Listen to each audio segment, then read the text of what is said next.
बिस्मिल्लाहिर्रहमानिर्रहीम। अस्सलाम वालेकुम नाज़रीन करام, मैं हूँ शाहिद महमूद नासिर और आप देख रहे हैं मेरा फेसबुक और यूट्यूब चैनल। नाज़रीन करام, इंतहाई अहम ज़राए से ये मालूमात मिल रही हैं कि अंदर खाते अमरीका के अंदर पाकिस्तान की मिल्कियत में जो होटल था रोज़ वैलेट, इसके बारे में आपको पता है कि इमरान खान के दौर में भी इस होटल के बेचने की बातें हो रही थीं। हालांकि बेचने वाली कोई बात नहीं हो रही थी, इसको शायद किराया पे देने की बात हो रही थी। लेकिन इम्पोर्टेड हुकूमत जो उस वक़्त अपोजिशन में थी, ऐसा उन्होंने शोर शुरू किया, ऐसी चीखों पुकार शुरू की कि जैसे इस होटल को किराया पे देने या बेचने में इनको बहुत ज़्यादा तकलीफ़ हो रही है। नाज़रीन कराम, आज इस होटल के बारे में जो इंतहाई सीक्रेट मालूमात मिल रही हैं, उससे ये पता चला है कि इस रोज़ वैलेट होटल को मरियम नवाज़ के बेटे जुनैद सफदर के ससुरालियों को बेच दिया गया है। दूसरे लफ्ज़ों में अगर ये कहा जाए कि रोज़ वैलेट होटल शरीफ फैमिली की मिल्कियत हो चुका है, तो शायद ये गलत ना होगा। आइंदा आने वाले दिनों में इस बारे में मज़ीद कन्फर्मेशन होती जाएगी, लेकिन बहरहाल इस वक्त तक जो रिपोर्ट है वो ये है कि रोज़ वैलेट होटल जुनैद सफदर के ससुरालियों के आगे बेच दिया गया है। नाज़रीन कराम, शहबाज शरीफ और बिलावल और उनके के साथ जो वफद अमेरिका गया हुआ है, वो वफद किस तरह अय्याशियां कर रहा है कि आप और मैं इस बारे में तसव्वुर भी नहीं कर सकते। बल्कि अगर ये कहा जाए कि अमेरिका की कैबिनेट के अंदर बैठे हुए जो लोग हैं, शायद वो भी इतना बड़ा अय्याशी का मामला वो भी सरकारी खर्चे के ऊपर नहीं कर सकते। नाज़रीन कराम, आप सुन रहे होंगे सोशल मीडिया के ऊपर कि शहबाज शरीफ और इसका वफद जो है वो जिस होटल में ठहरा हुआ है, उस होटल का किराया कहीं से आपको $5,000, कहीं से $3,000 और कहीं से $7,000-8,000 के बारे में पता चल रहा होगा।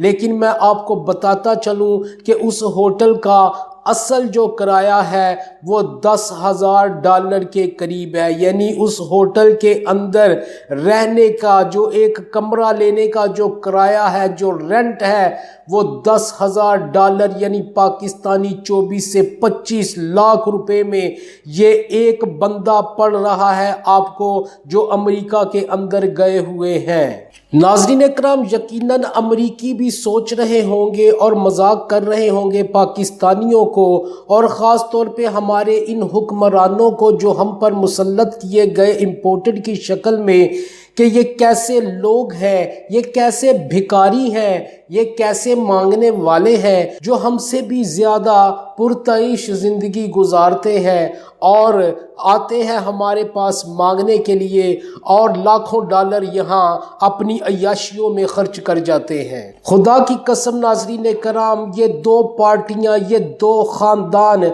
ये चूड़े ख़ानदान, ये गद्दार ख़ानदान न जाने ही कितने ही बच्चों का, कितने ही जवानों का मुस्तकबिल खा गए हैं। ये जालिम लोग न जाने कितने ही घरों के चूल्हे ठंडे पड़े हुए हैं इन जालिमों की वजह से, जो उन लोगों का मुस्तकबिल खा गए अपनी अय्याशियों की वजह से, अपनी करप्शन की वजह से और अपनी बेगैरतियों और बेहिसी की वजह से। नाज़रीन इकराम, मैं जल्दी आपको बताता चलूं कि शहबाज गिल पहली दफ़ा आज मीडिया पे आए। उन्होंने एक व्लॉग बनाया और सोशल मीडिया पे उसको शेयर किया। नाज़रीन इकराम, मैं बहुत अहम चीज़ें उसमें से आपको ज़रूर बताता चलूँगा। शहबाज गिल ने जो कुछ उस व्लॉग के अंदर कहा, سب سے پہلے تو انہوں نے تمام لوگوں سے جو ان کے ساتھ کھڑے ہوئے تھے ان کا شکریہ ادا کیا اور بہت زیادہ ان کو اپریشیٹ کیا کہ انہوں نے اس مشکل وقت میں میرا ساتھ دیا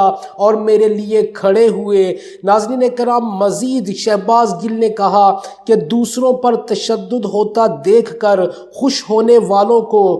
دعا کی ضرورت ہے، کیونکہ یہ آپ انسان کی شکل میں ایک درندے ہیں۔ یقیناً جو دوسروں پر ہوتا تشدد دیکھ کر خوش ہوتے ہیں، اور بہت سارے پٹواریوں کو میں نے خود بھی دیکھا جو بہت خوش تھے اور جو یہ سمجھتے تھے کہ شہباز گل کا سافٹ ویئر اپ ڈیٹ ہو رہا ہے، تو یقین مانیے کہ بہت تکلیف ہوتی تھی۔ شہباز گل کی جگہ پہ کوئی بھی اور ہوتا تو یقیناً ہمیں اس کی بھی تکلیف ہوتی، کیونکہ جس طرح درندگی کا مظاہرہ کیا گیا، جس طرح ظلم و جبر کا مظاہرہ کیا گیا، میں سمجھتا ہوں کہ کسی بھی انسان کے ساتھ اگر ایسا ہوتا تو جو دل رکھنے والا، جو باضمیر انسان ہے، جو انسانیت کا درد سمجھتا ہے، وہ ضرور اس کے ساتھ کھڑا ہوتا اور کبھی بھی اس طرح کے جملے نہ لکھتا جس کے اندر ایک مزاح اور ایک چبھونے والے تیر شامل ہوتے ہیں۔ اس بارے میں شہباز گل نے کہا کہ ریاست اگر کسی بھی پارٹی سے تعلق رکھنے والے انسان پر ظلم کرے گی، چاہے وہ ہماری ہی حکومت کے اندر ایسا ہو، تو میں اس انسان کے ساتھ کھڑا ہو جاؤں گا، چاہے وہ نون لیگ کا ہو، چاہے وہ پیپلز پارٹی کا ہو یا پی ڈی ایم کی کسی بھی جماعت کا ہو، میں اس کے لیے آواز بلند کروں گا، کیونکہ انسان کے اندر سیاست سے زیادہ انسانیت ضروری ہے اور انسانیت انسان کے اندر زندہ رہنی چاہیے۔ شہباز گل نے کہا کہ میں گاؤں کا انسان ہوں، گاؤں میں پیدا ہوا، ٹاٹو والے سکولوں سے پڑھ کر امریکہ کی یونیورسٹیز میں پڑھانے تک پہنچا، پورے ایمان اور سچائی کے ساتھ امریکہ سے ایک بڑی تنخواہ اور بہت زیادہ فیسلٹیز کو چھوڑ کر پاکستان اور پاکستانیوں کی خدمت کے لیے آیا۔ میں ہمیشہ عمران خان کے ساتھ کھڑا تھا اور ہمیشہ کھڑا رہوں گا۔ شہباز گل نے کہا کہ میں درخواست کرتا ہوں کہ عمران خان جب بھی کال دیں حقیقی آزادی کے حصول کے لیے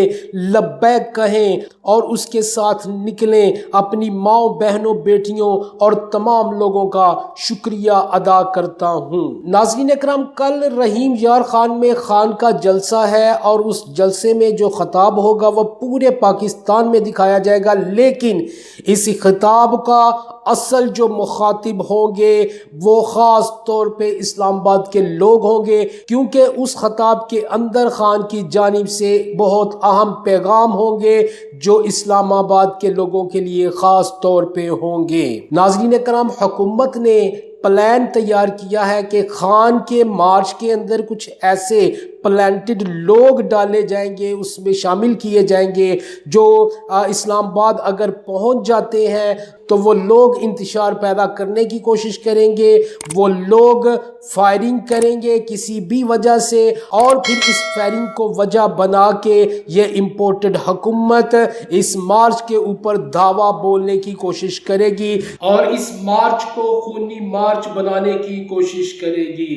ناظرین اکرام، آئندہ ویڈیو میں دوبارہ حاضر ہوں گا، تب تک کے لیے اللہ حافظ و ناصر۔ پاکستان زندہ باد، پاک فوج پائندہ باد۔